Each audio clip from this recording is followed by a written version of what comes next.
Las Vegas, and this is one of those properties that sort of gets mixed reviews when we talk to people about it. Either they love it or they hate it. So in today's video, we're going to show you around so you can see if it's the right property for you. Let's have a look. There are 2,900 rooms at Paris, but there are some unconfirmed rumors that there may be an expansion. So the Horseshoe next door was just rebranded from Bally's a few months ago, and they haven't remodeled this Jubilee Tower. So the rumor is that they are actually going to take this tower and make it part of Paris. So that would give it more rooms, obviously, and there would be a walkway that connects it from the Paris to that tower. So we'll see if those rumors come true.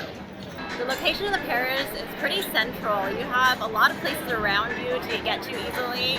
So across the street you have Cosmopolitan, Bellagio, Caesar's Palace, and then on this side of the street next door you have Planet Hollywood, and on the other side, connected by an interior walkway, is the Horseshoe, previously known as Bally's. Now we're actually standing up on the second floor at Beer Park, which overlooks the Bellagio fountains right behind me. So this is a great spot if you want to come get some beers and maybe get some light snacks as you're spending your day in Las Vegas. So to keep with the Parisian theme here, they've actually built some replicas to make you feel like you're in Paris. So there's a 2/3 scale Arc de Triomphe, a half-size scale of the Eiffel Tower. They have the Montgolfier balloon that is the sign that says Paris on it. And there's also a replica of the La Fontaine de Mer. So you're gonna find all this cool stuff around that makes you feel like you're in Paris a little bit. It wouldn't be Paris if there weren't sidewalk cafes. And here at Paris Las Vegas, there are 3 places that you can come outside and eat and watch the people walking down the Las Vegas Strip. You have Mon Ami Gabi, Alexa's, and then Beer Park. Or if you still want to catch a view without sitting outside, you can sit up at the Eiffel Tower restaurant and have a fancy dinner. So you can actually go up towards the top of the Eiffel Tower. You have incredible views. We've actually seen the Bellagio fountain show from up there. But it costs $24.50 to go up to the observation deck. So it's up to you whether or not that's worth it, but it might be fun to try it one time.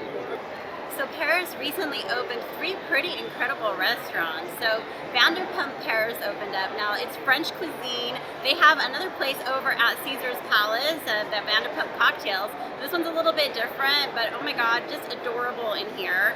And then Martha Stewart opened up her first restaurant in Las Vegas, the Bedford, which is just adorable, and we haven't tried it yet, but the food looks amazing from what we've seen.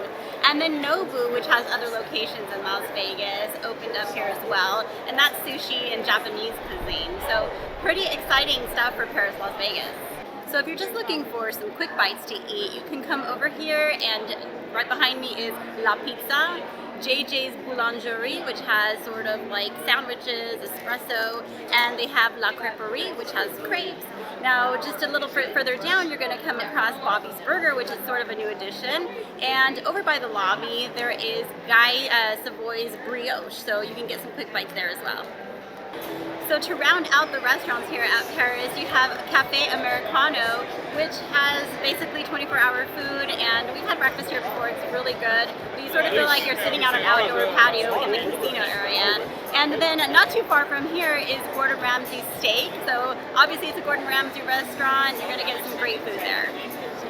I really like the casino here at the Paris. There are over 1,700 slots and 130 table games, but that's not what I like about it.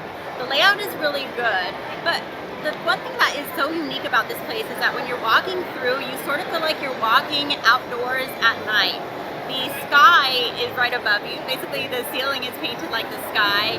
You see sort of like little French flags everywhere. The bottom of the Eiffel Tower protrudes through the ceiling. And then there's like cobblestone walkways. So you sort of get that outdoor feeling indoors, and you sort of get that Paris feel when you're in the casino. Let's head on up the elevator to check out the room.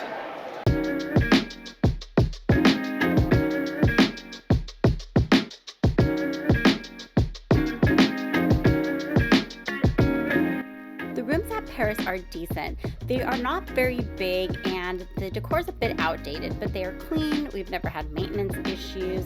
If you can, try to get one of these end hallway rooms because you'll have windows on 2 sides, and it just brings in so much more light.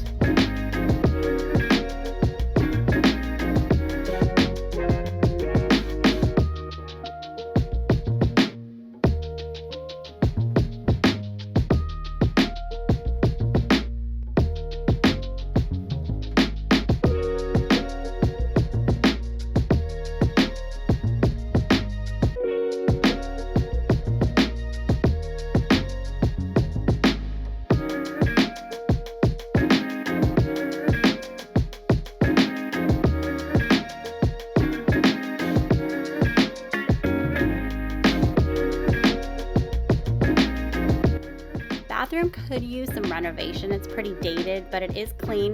This bathtub though is stupid. It's tiny. My 5'0" self doesn't even fit well in there. So they need to do something about reconfiguring the bathrooms.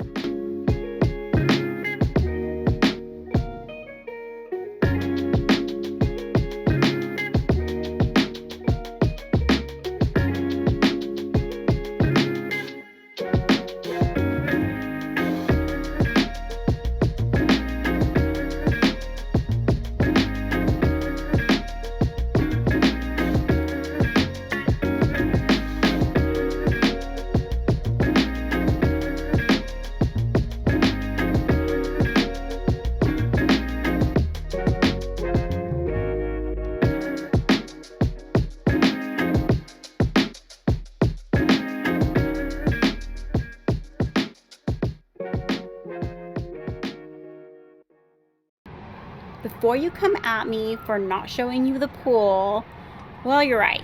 We didn't get down to the pool. It's a long story, but I have no pool footage for you. What I do have, though, is the shorts from 2 years ago where a thunderstorm erupted and we caught footage outside of our window. Chairs were flying everywhere. It was pretty chaotic. But there's your pool footage, guys. So there is a convention center here at Paris, and it is near the Horseshoe area. So this place will be transformed though at a certain time of the year. This is now going to be the second year that the Paris and the Horseshoe are hosting the World Series of Poker. That used to be over at the Rio. So last year we were here during that time of the year and it looks completely different. So Paris and the Horseshoe share a parking garage. So when you come down from the parking garage, you have different directions you can go. They're connected through this walkway. So one way takes you to Paris, the other way takes you to the Horseshoe. So one thing you should know is that there are no shows at the Paris. There is a small theater that's about 1,200 seats, but it's not being used for anything. But if you're looking for nightlife activity, there are several bars that are scattered throughout the property, and there are a couple of lounges.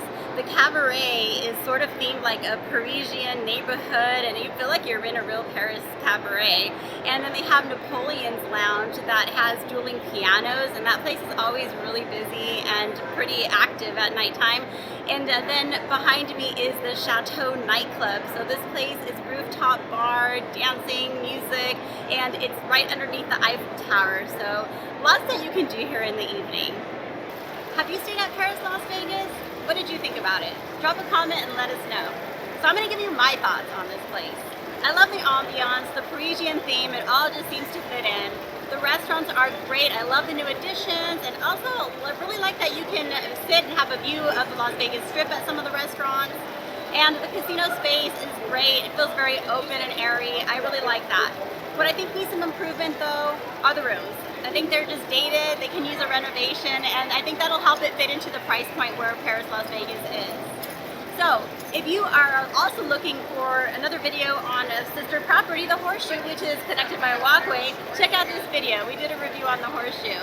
And hey, if you're looking for a place to eat in Las Vegas, we have a whole playlist on restaurants, so check some of those videos out. Well, that's all we have for today. Thank you guys so much for watching, and we'll see you next time.